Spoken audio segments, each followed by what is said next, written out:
sixth in the series of global engagement seminars. We don't run a competition in any way, but Krystal has drawn the most faculty members.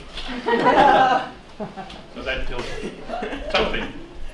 And so it's a great pleasure to see so many of you here at this time of the year when it's very tough. You know, we've covered Central Asia, we've covered Latin America, Jenny, Zap, connected England and America, somewhere else, right? Yes. Feeding them all in just to sort of make sure that we had globally engaged content. Amina talked about her work in the Middle East, and with great pleasure today we turn to the school sector, the issues of leadership, which is really great to see some of the leadership faculty here, and Africa. And so Krystal's going to talk for 25 to 30 minutes, take questions, clarifications, and we'll be finished by 1 o'clock as always. Thank you very much. Thank you again for coming, Krystal. Looking forward to it. Great. Thank you so much for the invitation, and it's good to see so many of you here. So, as Alan mentioned or alluded to, the work that I'm going to be talking about today is really sitting at a few intersections and exploring a few connections, and that is between education, youth, and broader processes of social transformation. My work itself asks how schools are implicated in the political formation of youth, and also how schools are implicated in eminent processes of political transition and struggle on the African continent. And so I'll be sort of describing my work over more than a decade of research and across 3 distinct but interconnected projects. For some of you, this may be familiar, but since my last talk around some of these issues, there's been quite a bit of movement in the research projects I'm going to be talking about. So I look forward to hearing your thoughts and perspectives on what I'll share today. But first, some context for why these questions and why this particular context for them. So this is a map of where the world's young people live. And from this map, you can see, especially when you think about the deep red shows the highest concentration of where the world's young people live. Africa, as you might be aware, has the largest, fastest growing youth population in the world. Roughly 70% of the population is under the age of 30, and by 2050, it's projected that 1 out of every 4 young people around the world will be from the African continent. We know that African youth are an incredibly marginalized population. 60% of young workers in Africa lack the education required to participate in the labor market. In some places, the unemployment rate is upwards of 50%. And yet, while the under 30 population is approaching 70%, the average age of African leaders is roughly 70 years. So, as you see on the table, elderly leaders are pervasive on the African continent. Of the world's longest serving leaders, half of them are African presidents. On average, about 15 to 21% of the population of African nations was actually alive when their presidents took office. And this table is actually slightly out of date, and I kept it out of date because it speaks to the fact that there are ongoing and emerging movements to contest this phenomenon. So you'll see an image that I have had on this slide for a few years now. It says, "Old coolest Mugabe must go." Mugabe is no longer in power in Zimbabwe. And you might be aware that Sudan has just had regime change. Al-Bashir is no longer in place. And so we might expect that there will be more movement on this chart in the future. So for these reasons, a pressing question for the continent's present and future prospects is how its young people will forge pathways to meaningfully engage with the political systems that currently exclude them.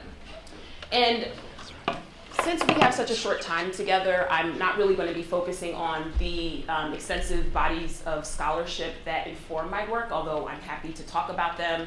There's an extensive literature on youth experiences in Africa, especially the social scientific and anthropological literature has really been interrogating these questions of youth for many decades now.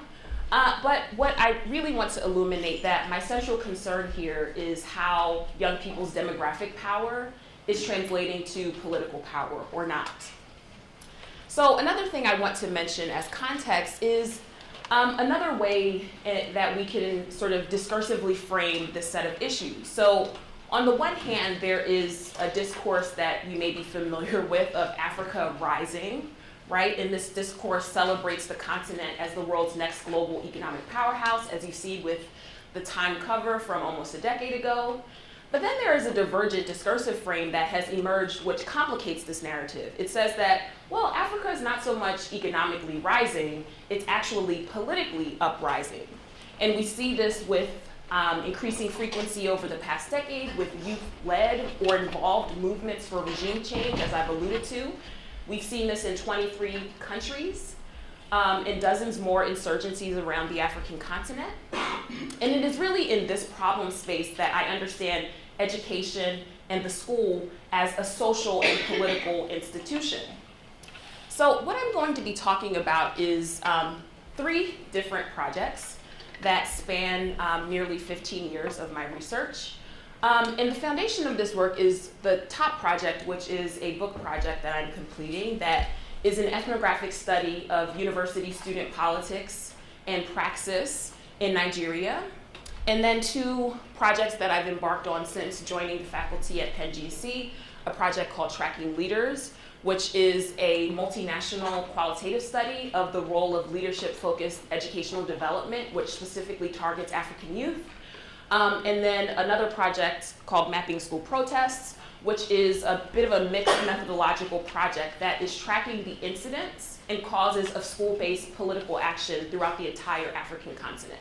And I'll explain how I've arrived at these projects and the work that we've done so far. But I'll just say, or actually, let's just go ahead. So political training grounds.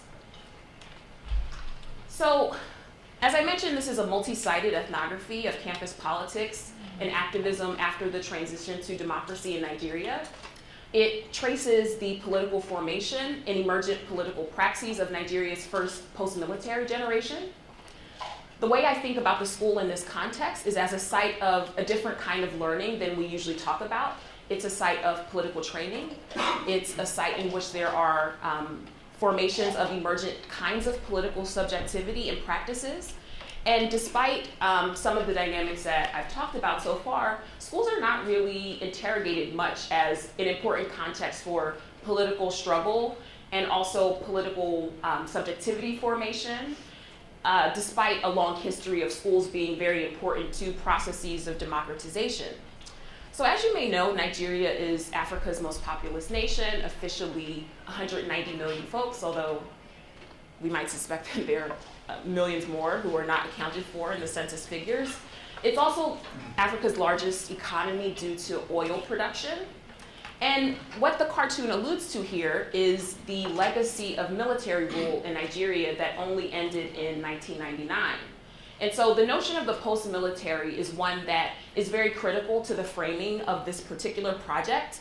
And it situates the year 1999, which is when Nigeria's transition to constitutional democracy happened, as a critical temporal shift in Nigeria's political history, but also in both the political practices and the political imaginations of young people. So just to put the significance in context, 2007 was the first time in Nigeria's history that a civilian leader handed over power to another civilian leader. Significantly, the civilian leader that was handed over to, or that handed over power, was a former military head of state. Nigeria's current president, who is pictured here, Buhari, was recently re-elected in contested elections just a few months ago, and he was a former military head of state who unsuccessfully contested in every single presidential election starting after 1999 until he eventually emerged in 2015. So this notion of the old continent young leadership is very resonant in this context as it is in other contexts, and also the legacy of militarism and the sort of promise and complicated nature of the transition to democracy is one that is quite relevant here as well.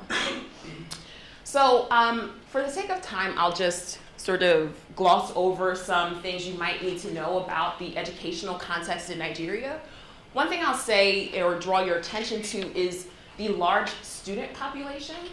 About 1/6 of the population is enrolled in school. And that does not include the school-age population that is striving to enter into school.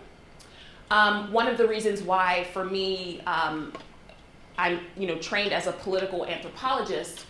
One of the reasons why the school becomes so important here is that the school is really a manifestation of the state in many ways. Some of the school contexts that I'll be talking about sort of illustrate the layering of multiple state regimes, including local, state, and federal contexts.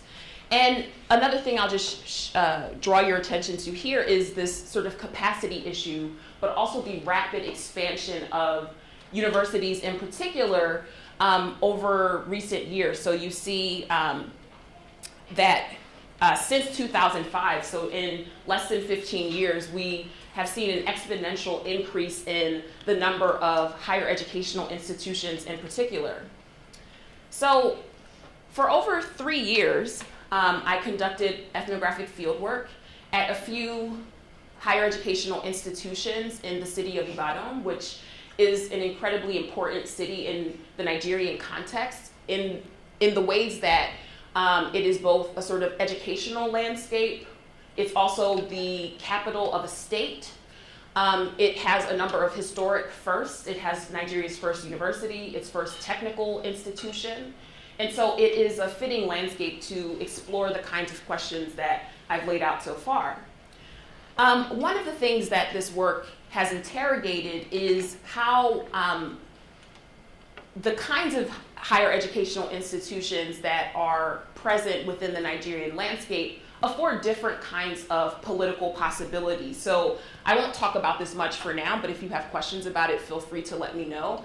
One of the institutions that I conducted research in is a federal university, another is a private university, and then another is a state-owned polytechnic. So the ways that perhaps in the US and in other places we think about the tensions between public versus private, between technical versus university education have important political implications. And I allude to some of these here. So these were the 3 institutions, and they all have very peculiar and idiosyncratic sort of political cultures. And I'm happy to talk a little bit more about that if you have questions about it. But one thing that I do want to indicate is that I was very fortunate to be conducting research at a very important sort of political transition for this cohort of students.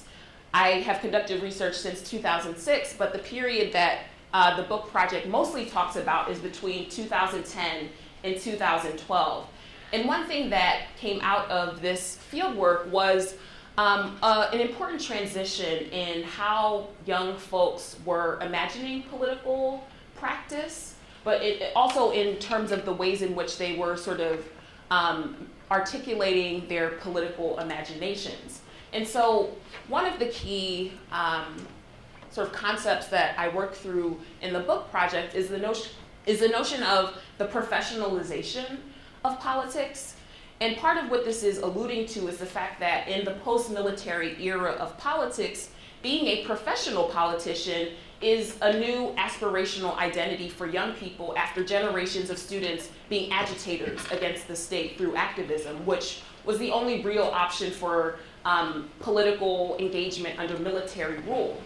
In particular, the work describes a tension between 2 different kinds of political logics of practice that young people were negotiating, and that is between the sort of legacy and the longstanding student radical tradition of activism, which is anti-authority and anti-state in a certain kind of way, and also politics, which envisions a different kind of trajectory of incorporation into the state through elected leadership. So right now I'm just going to sort of talk very briefly about some of the ways that I elaborate this in the book, and then I'll move on to the other projects. So I look at elections as critical events in which student political identities are produced. particularly this sort of notion of the politician, the professional politician that I developed in this work. Nigeria, as in many contexts on the African continent, but I mean, if we look at our own political system, this also perhaps rings true.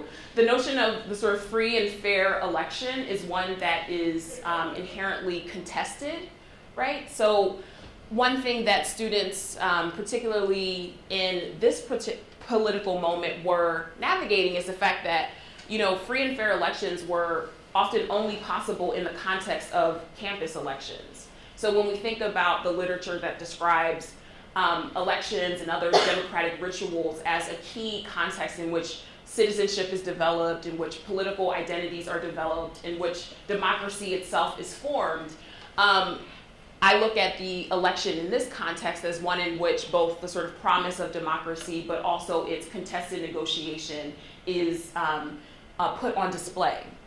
I also talk about the kind of complicated ways in which a cohort of students are navigating patrimonial relations. There's a way that in the literature on African political systems, there is an emphasis on neo-patrimonial relations. Patron-client relations is another way that this is described. Corruption is another way that this is described. And this work really thinks about the ways that young folks attempt to participate in structures that diverge in critical ways from the kinds of possibilities on campus, and also take seriously the ways that the kinds of political training that are taking place in the campus political scenes are actually reinforcing the kinds of corrupt practices that many are trying to move beyond in the democratic era. More to our point here, the work also is thinking very critically about the sort of legacy of activism and the ways that young folks in particular are sort of weighing whether or not activism has a place in the sort of contemporary political moment, and also weighing the sort of tension that I've described between activism and elected leadership. And part of what I discuss in the chapter that I sort of described student activism is Nigeria's Occupy Nigeria movement, which happened in 2012, and also another sort of campus occupation that formed after this in the aftermath of Occupy, which was Nigeria's largest political movement since the sort of 1990s pro-democratic struggle. And what I'll distill from that is that despite the sort of failed, in a certain way, movements that students were participating in this moment, there was a sense that practicing activism, practicing elected leadership at the campus would provide a sort of clear pathway to future leadership. And so one of the sort of key framings and insights from this work is reflected in an important encounter I had with a president of one of the faculties at the University of Ibadan who went by the name of Roadmap, which itself is a kind of indication of a futuristically oriented political identity. He says that leaders in 20 years will be the ones leading campus now. I'm working out the script that I will act out later and playing politics in the real sense. I'm learning all the strategies that I will use later. And fortunately, due to long engagement with many of the interlocutors and folks that I've known over almost 15 years now, who I've kind of grown up with in a way, many of them are forging this path currently. So one such individual is Timmy Olagunju, who was a student leader, a very prominent student leader at one point at the University of Ibadan, who since graduating has gone on to participate in one of many global leadership programs. The one that he participated in is a US State Department funded Young African Leadership Initiative called the Mandela Washington Fellowship. And I since he has completed this program in 2015, he was part of the 2015 cohort, he has since produced an ebook that is sort of asserting the usefulness of such experiences. His book that you can purchase on Amazon is called Yes, Africa Can, the Mandela Washington Fellow Experience.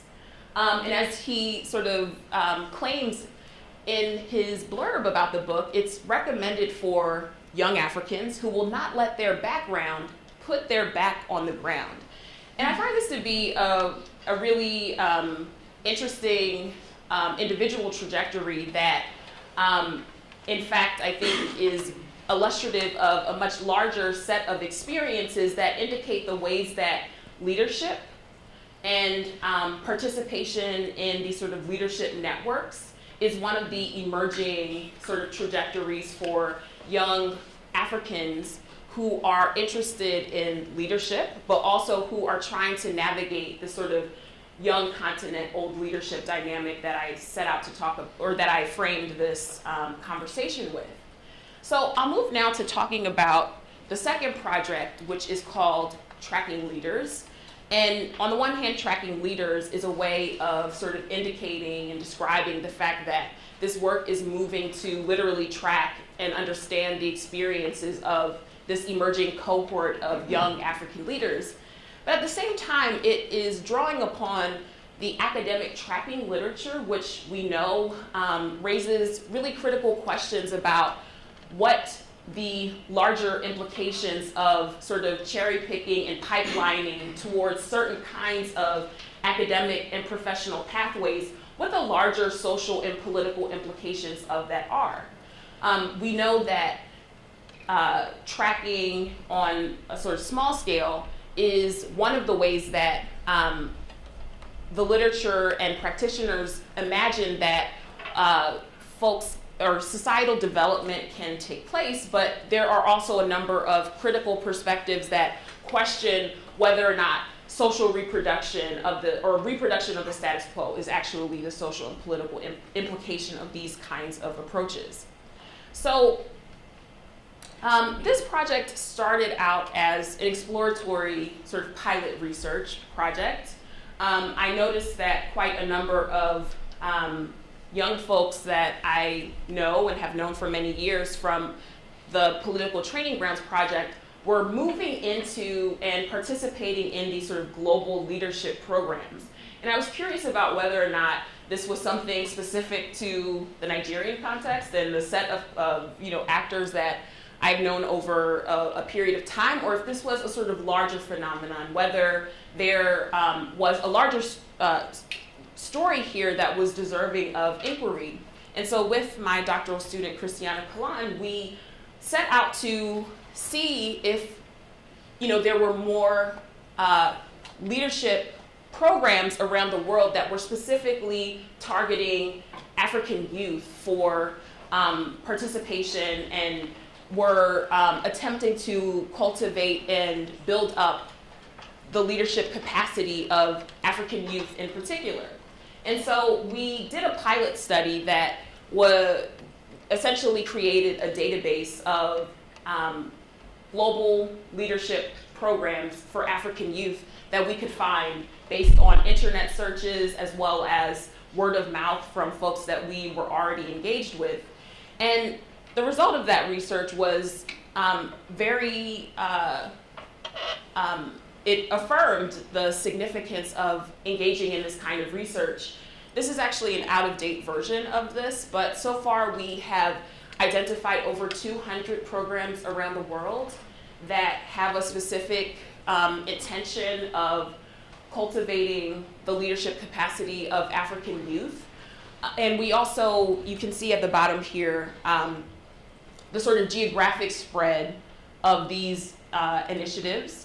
You'll see that South Africa is a major hub for them, so is the United States and Kenya, as well as some other countries that you'll see there.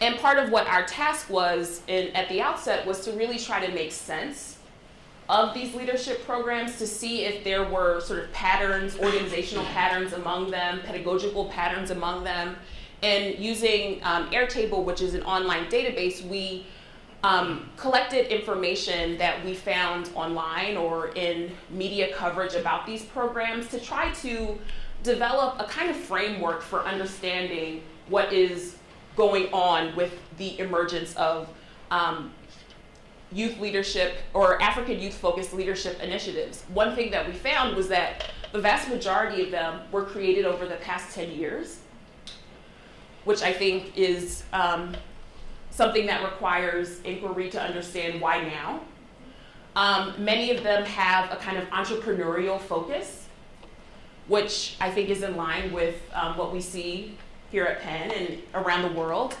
And we also saw that they took a variety of organizational forms, and many of them sort of utilized multiple of these organizational features, but some of them were brick and mortar institutions and schools, some of them about, let's see here, 13% of them fall into that category. Some were short-term programs of between 3 weeks to 2 years. That's how we define that. About a third of our database had a sort of short-term component.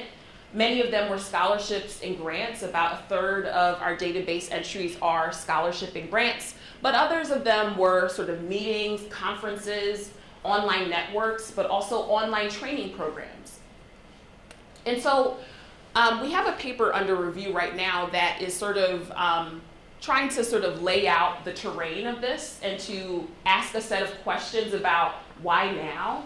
How can we sort of understand the emergence of these programs historically, especially since the idea that education would be utilized to form a leadership cohort is not a new phenomenon, right? This is something that has been happening for decades. I mean, colonial enterprises were deeply formed in relationship to the sort of use of education for the production of an elite class, a political class. But we feel that there is something different about these programs, right? And so one such example, as I've mentioned already, is the US State Department program that was founded by former President Barack Obama, called the Young African Leadership Initiative. So far, over 2,000 African youth, mostly under the age of 35, have come to the US for 6 weeks in the summer since 2014.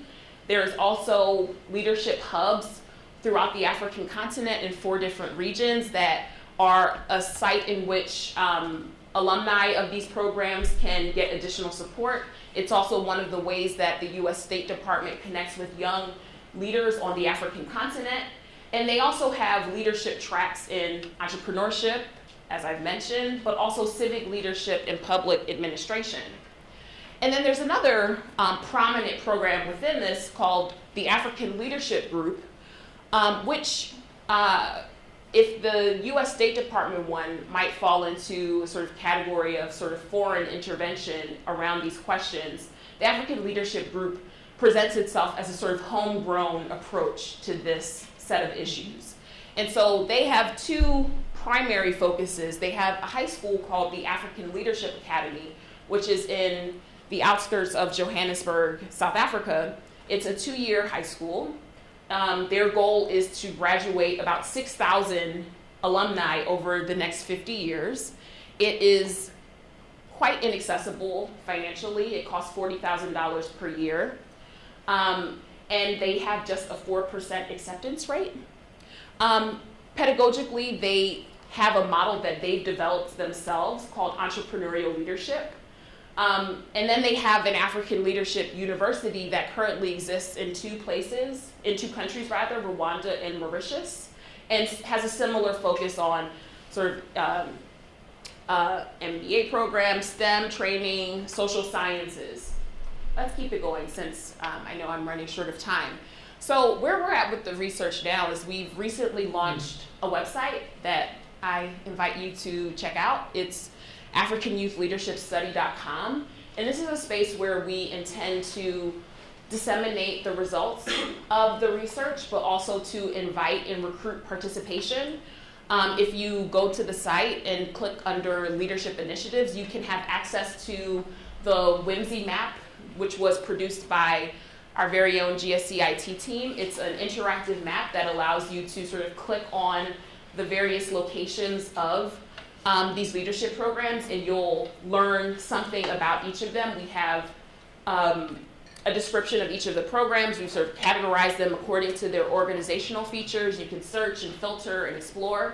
We also have a way that people who are familiar with programs that are not currently in our database, they can submit entries. And we're also very actively recruiting young African leaders to share with us their leadership stories, their experiences in these programs, but also we're more broadly interested in understanding their larger leadership trajectories, their perspectives on leadership, the ways that these programs cohere or do not with their own sort of political visions. And so far we have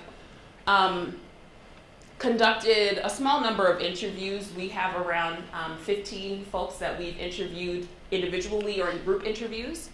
We also have an electronic survey that is currently out in the world that has a small number of participants, about 30 at the moment, but we're hoping to attract much more interest in the study and participants.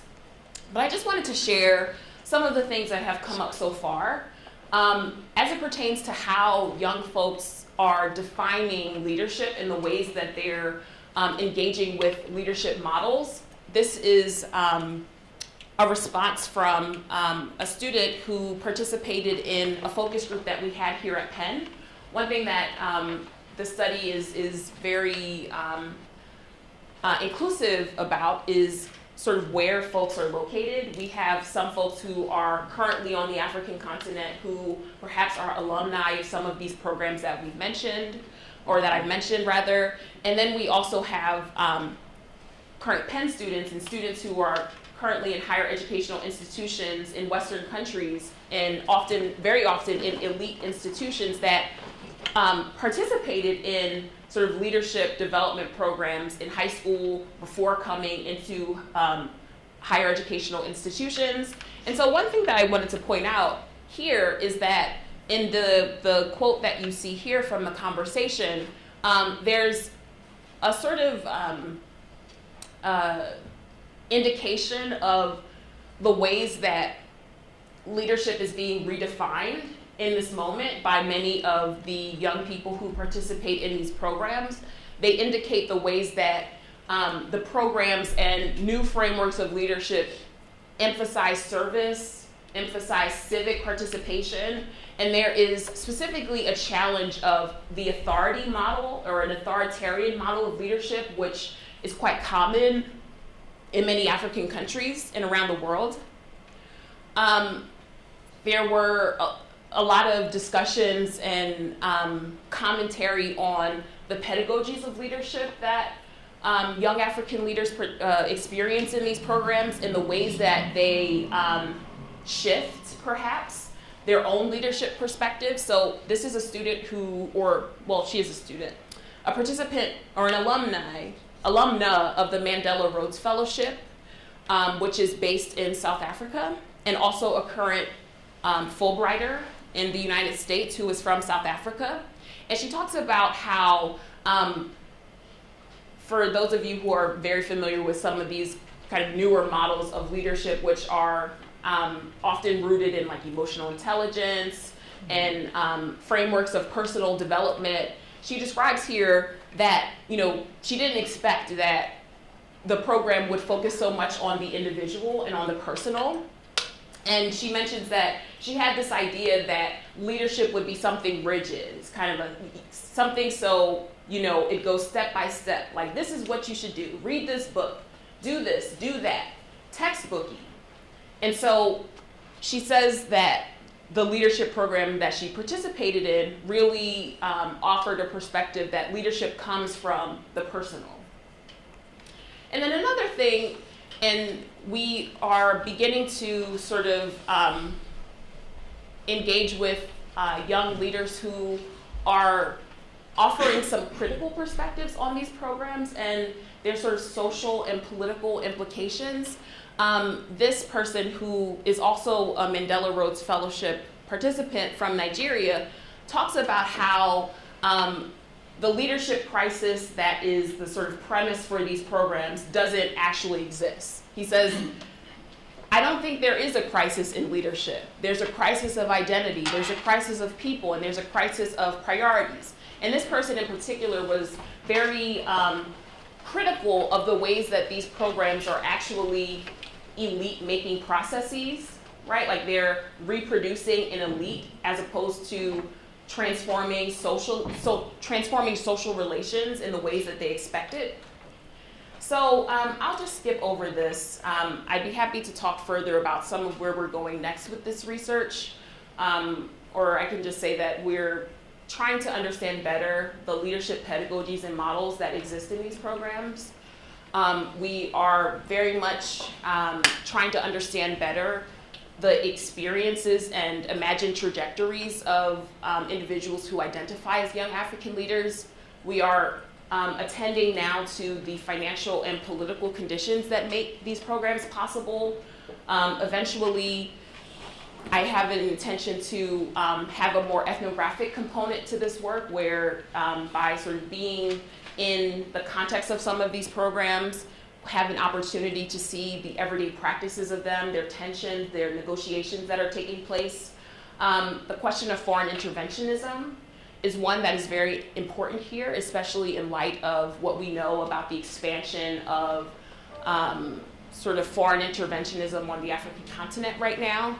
And then the larger question is, you know, this idea of fast tracking and creating a pipeline for a new class of leaders. You know, is this about social reproduction of existing relationships, or is something more transformative happening here? And then the last thing I'll say, I'll just sort of allude to the Mapping School Protest Project, which is also very much underway. One of the key things that sort of led me to initiate this research is that there is a new sort of body of literature that is developing that is exploring the resurgence of popular struggle on the African continent. The book that was on a slide earlier, African Uprising, which was released or published in 2015, it talks about the fact that we're in a new wave of popular protests on the African continent. But most of these studies that focus on this sort of resurgence of protests in Africa does not actually include the school in that. And I found that to be a very glaring omission. Having spent many years living in African schools through my earlier research, I know that, at least in the Nigerian context, school-based protest is a banal phenomenon. It's an everyday phenomenon. And so I was curious about the scope of school-based protest on the African continent and whether or not this deserved more scrutiny and attention than it's currently receiving. And so with another doctoral student, Jamil Adaman, we created the School Protests in Africa database, which is another sort of research inquiry that has a public-facing digital component that will be published a little bit later in the year after the summer. So we created a database, Jamil and another, an undergraduate research assistant, Folatomi Ali Balogun. And so far, you know, we did initially a pilot study in Nigeria and South Africa, but after the results of that study, which identified over 400 instances of school-based protests on the African continent since 2000, we realized that there was an important need to really do a larger study that focused on the entire African continent. So far, as you can see, we've identified over 1,100 instances of school-based protests in 54 out of 55 African countries. In the process of collecting this information, we have 29 different categories of contextualizing information, which I can talk to you more about. We have a very extensive search protocol that utilizes Google and LexisNexis to identify protest events. I can talk to you more explicitly about how we define a school protest event, but it covers a range of activity, including protests and demonstrations, riots, acts of violence, strikes, boycotts, industrial action, actions that result in school closure, vandalism, roadblocks, online and media campaigns. And so really quickly, I know I have no time, I just wanted to show you some of the things that we've sort of visualized so far based on the database that based on the results of the database today. And you'll see here that protests are trending upward since 2000. And that doesn't necessarily mean that there were no protests happening in 2000. A current limitation of the study is that we're limited by media coverage, online coverage of these events. And since many states have a sort of vested interest in suppressing protest activity, we're having to do more work to seek out sources for protest events that are not covered in the news. You'll see there some of the higher, the countries that have the highest incidence of protest. This is a visualization that shows you the fact that school-based protests cover the entire African continent. This is a slide that sort of talks through the kinds of causes of protests. It's not mostly school-based issues. They're very often issues related to government policy, in solidarity with other sort of national and global issues. They take place in a variety of places, not just in schools, but also protests outside of schools that are, what's the word I'm looking for, that are participated by school actors. I'll skip over this, but this is the current mapping tool that we have for this research. We're working with the digital research team at Van Pelt, the library, to help us build a mapping tool for this. And so I guess I'll end there because I've far overshot my time. But one thing I do just want to say is that part of what for me is very important about doing this research is that, you know, there is what has been described as a new scramble for Africa. We know that there is an increase in foreign interventionism. There's an increase in sort of geopolitical interest and investments from a variety of actors and extractions of resources from a variety of actors. And in my view, I think the school and education should be a part of these conversations. There's a way that the school is imagined to be sort of innocuous and not implicated in these larger political tensions.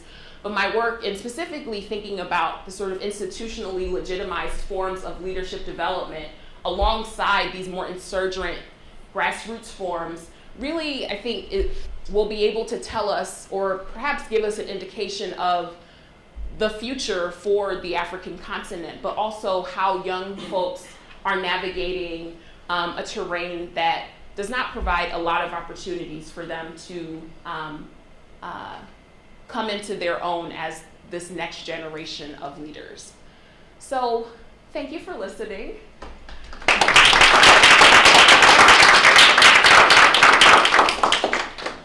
Yes, let's start with Sigal. So thank you, Krystal. That was super interesting and great to see where your research is going now. I'm actually now thinking that we have so little time for Q&A that maybe a student, maybe I should give my microphone to a student if they want to start. Well, we could all just, if you could say your question, we could just take all the questions and then I'll try to answer them at once. Right. So, go ahead. I'm very sorry my voice is very bad today. So Sorry? I said I'm very sorry my voice is very bad. I'm just very impressed with the way you explored Africa, and when you started and I saw the overview of your presentation, I came up with a kind of simple statement. I said, Krystal Strong speaks Africa more than most Africans. And it's very interesting that you are pointing at a very important topic at this moment, considering the relevance and the timeliness of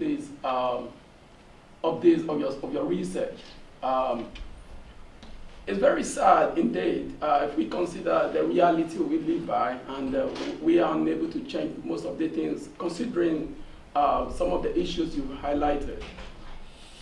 But there's just a kind of input that I want to make here, and I don't know how to say that. I mean, how best to achieve that is how are you planning? Because I'm not talking about any flaw or anything to add to your research.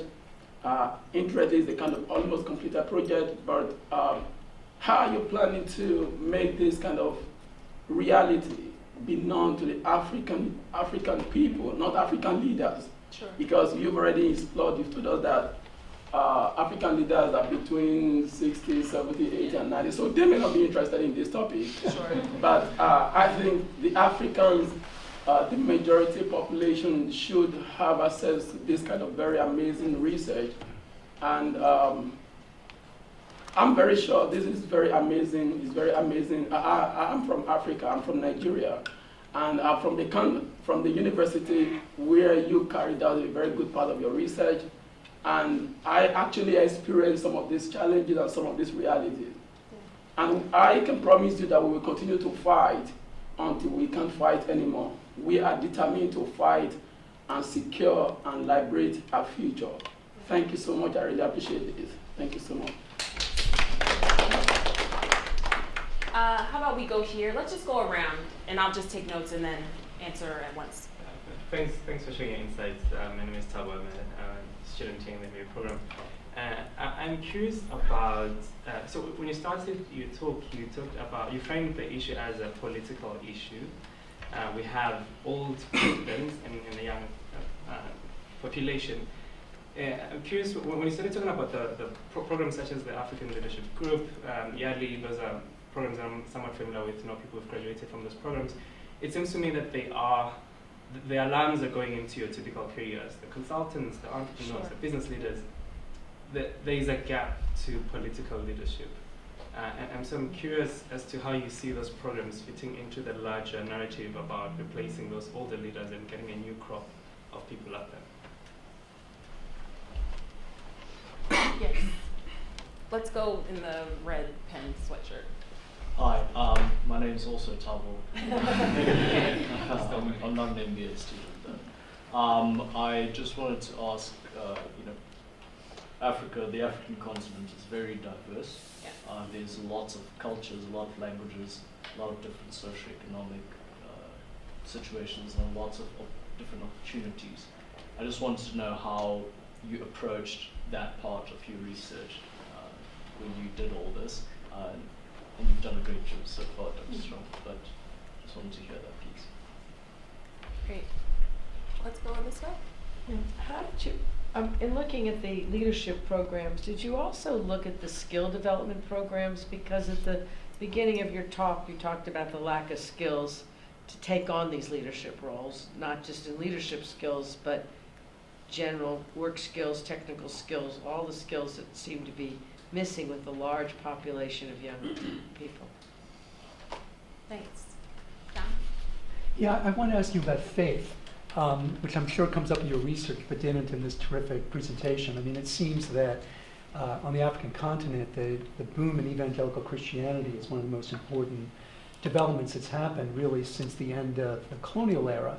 Right. And when we lived in Ghana, one of the things we noticed when our daughter was in high school and the elections came around, that a lot of the themes in the kind of posters you showed there echoed the ones that we saw the advertisements for churches. Sometimes they were produced by the same people. The themes were a kind of individual can-doism and an emphasis on individual transformation. And I just wondered to what degree you think evangelical Christianity plays a role in the way that the people in the story are framing leadership and politics. And Sigal?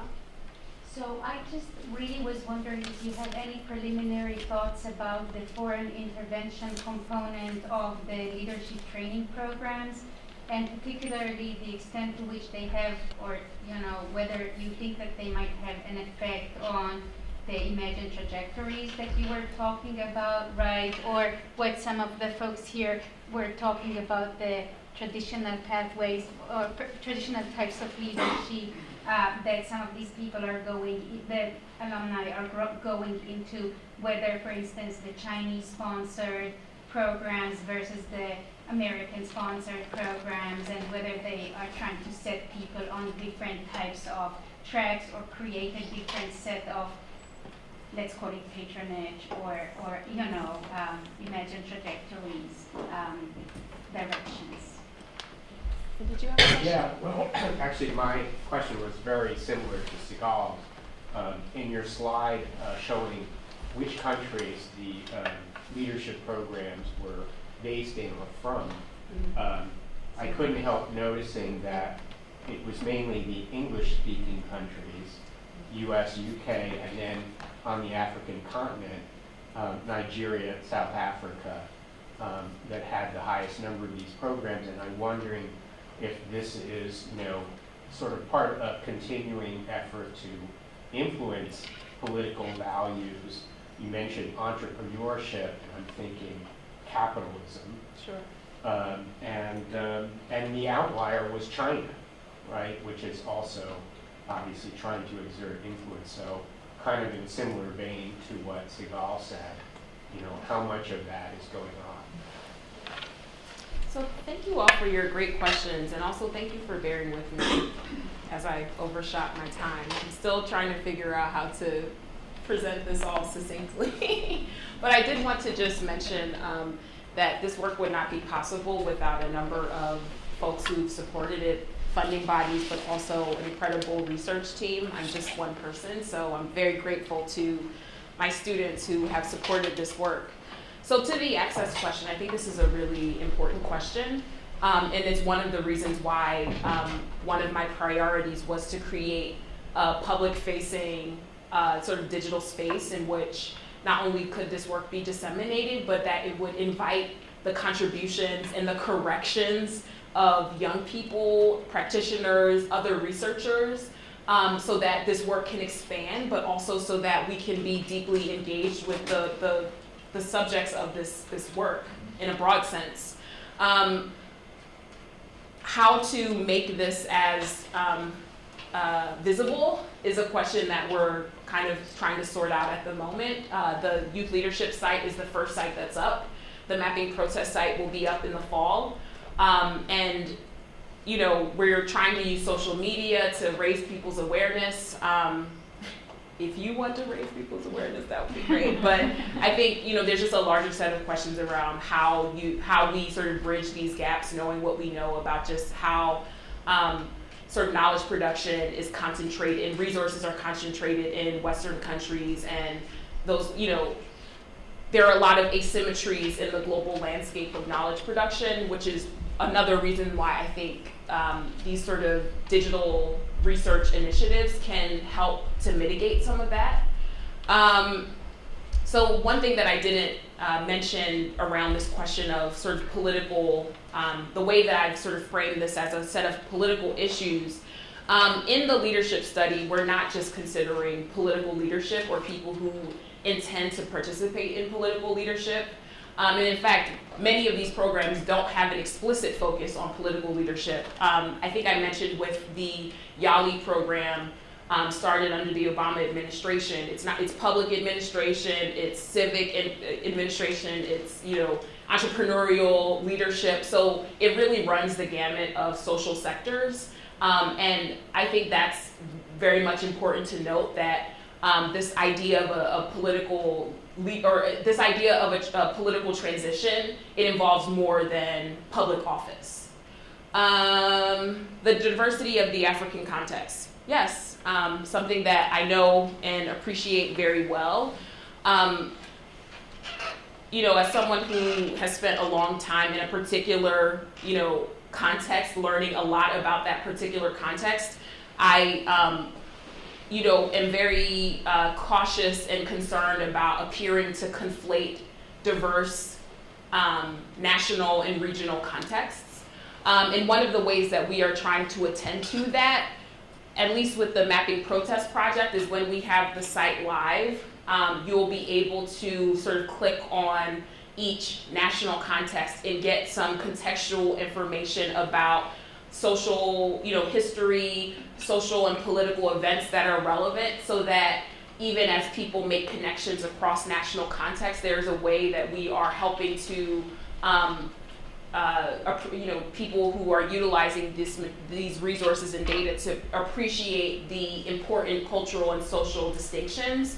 And also, as we move into the sort of the process of publishing some of this work, that's where, we'll have an opportunity to provide more of a deeper sense of the social and cultural context of the individuals that are the subject of this work. Skills development programs, I think that's a really interesting contribution. One of the things that became very important as this sort of process for the Youth Leadership Project iteratively developed is that we had to figure out how to sort of bound this study, right, and define exactly what the object of this study is. And so the way that we've chosen to do this, and if you actually go to the website, we lay out what fits into the category of this study, what does not, how we're defining the key terms, so you can read more about it there. But one way that skills development programs might not be included in the study is if there is no explicit language that relates to leadership. So we have 4 criteria. One is that it has to be open to young Africans, that it has to have an explicit language around sort of leadership development and leadership development broadly construed, that it had to have some kind of educational component, and that it also had to have some broader idea about that program having a larger social impact. And so if you're interested in reading more about the criteria, you can read about it there, but we're really focused in this work around educational initiatives that understand themselves as contributing to this sort of larger social and political context. And that runs a gamut, as you would see, if you explore some of the programs. Faith-based expansion, that's a really good one. And particularly kind of the growth of Pentecostalism and also Islam in new forms in a variety of contexts is very important to this. I think that will need to be sort of laid out according to specific contexts. I think that there has been a lot of good work that thinks about the relationship between religious transformations on the African continent and both social and political transformation. I'm thinking about Ruth Marshall's work, for example, Political Spiritualities, which was very helpful to me in sort of understanding the politics of religion in Nigeria, but there are others who are considering that. And it's come up in some of our interviews so far. We had one person in particular who really talked about how their view of servant leadership, which is a context and a model that we hear a lot from these programs, but also the young leaders who are participating in them. His take on servant leadership was a kind of Christ model of servant leadership. And so I imagine as we continue to do the work, we'll hear more about the ways that these larger social, religious, cultural frameworks are infusing some of these models and discourses around leadership. And then English-speaking countries, I think that's a really important point. I think we've done a better job with the Mapping Protests project of seeking out non-English language protest events. I think one thing to acknowledge is that Google and other searching engines are Anglo-centric, right?